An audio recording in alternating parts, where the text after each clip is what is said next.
Hey everyone, welcome back to Comic Frontline. Jay here with another review. Today I'm reviewing Earth 2 World's End #1.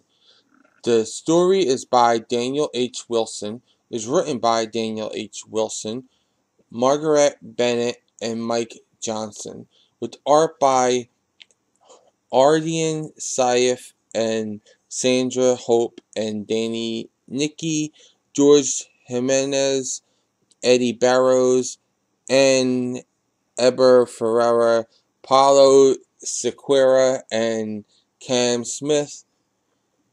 So there's a lot of people doing art on here and a lot of writers. So the title of this issue is Apokolips Now.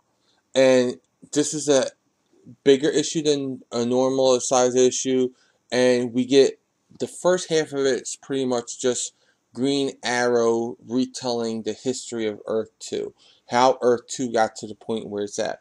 All started because he wanted to be famous and, well, more famous. And he let, um, he let the visitor, or, at the time they all know him as Sloan, Terry Sloan, to do the work for to build this boom tube that could see into other dimensions. And he thought it could take his TV company, beyond just global. It could make him, interdimensionally popular and make him tons of bucks. People will be paying him all over for it.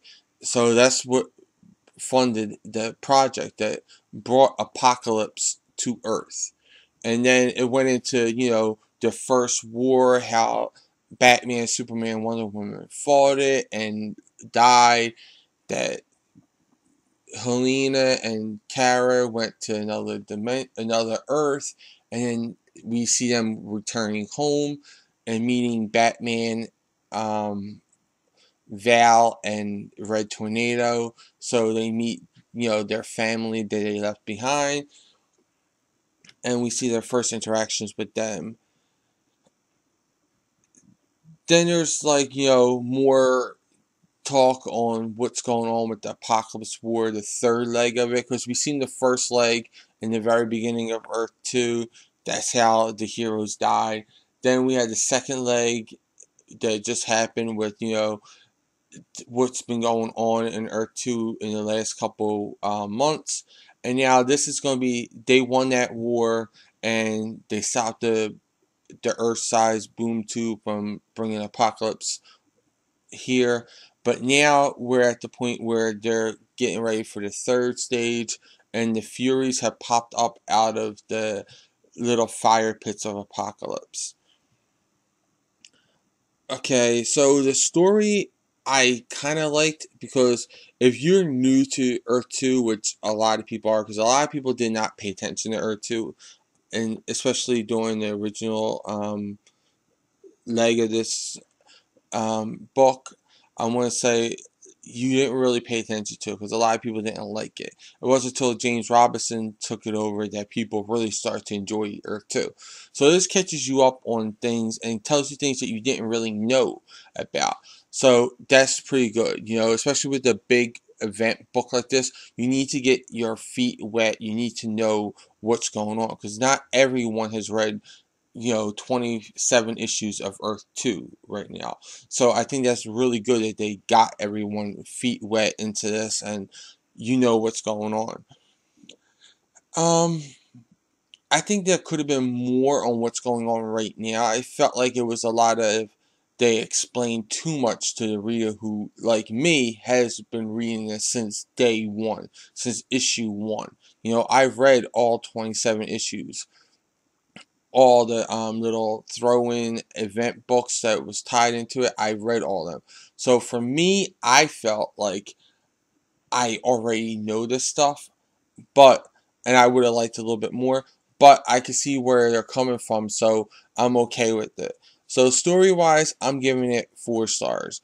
The art, now, I was originally going to give the art 3.5 stars, but given that there's so many artists on this book, you really can't tell that much, that there's been that many changes in the art. like there would have to be a lot of changes in the art with all these artists collaborating. So I'm going to give the art also 4 stars, just because I think not because the art is perfect, but because it takes a lot of talent to coordinate all these artists, and having their work seems almost similar to each other because every artist brings something different to the table, and to coordinate all these artists into this blend to make it look like this, I had to hand it off to them. They did a good job. Scott McDaniel was the the breakout the breakdowns on the art. So I really had to hand it to him and for the rest of the art team to pull together like this and collaborate. So I'm giving it 4 stars on art. Overall, I'm gonna give this a 4 stars. And I say pick it up. It's a good start. You get, like I said, you get your feet wet. If you don't know anything about Earth 2, this tells you who everyone is, all the major players that have been since the first issue all the way up to the latest issue. You find out who everyone is, what their story is, what their role in the battle is so far, and you get some little bit of hints of what's to come. So once again, overall 4 stars. Well, those are my thoughts. Now I want to know what yours are in the comments below. Also, like this video, subscribe to Comic Frontline, check out and subscribe to my channel, The Comic Book Theater. Check out Comic Frontline, the site, for all the latest previews, reviews, news, and interviews. For even more news on all things related to comics, comicrelated.com is your source for all your comic book needs with daily updates. And don't forget to like and follow me and Comic Frontline on Facebook, Twitter, and Google+. I'll include all these links in the description below. Until then, I'll catch you in the next review.